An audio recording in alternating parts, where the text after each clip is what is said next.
महादेव मुंडेंच्या पत्नी जर उपोषणाला बसले असतील तर एसपी साहेबांना माझी विनंती राहणार आहे की ही बाब आमच्यासाठी लज्जास्पद आहे। त्या माऊलीला उपोषणाला बसायची पाळी यायला नाही पाहिजे।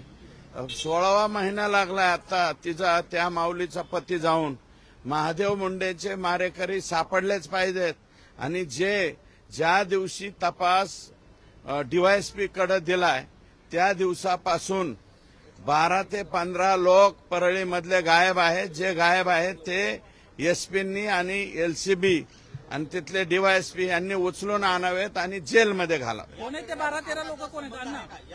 12-13 लोक 100% आकाचा संबंध आहे।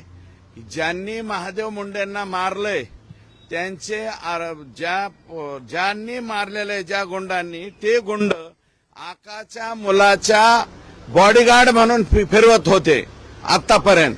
मग आता ते बॉडीगार्ड कुठे गेले अचानक? आकाच्या मुलाच्या भोवती ते नाहीयेत आणि तेच आरोपी आहेत। ते आरोपी पकडले पाहिजेत।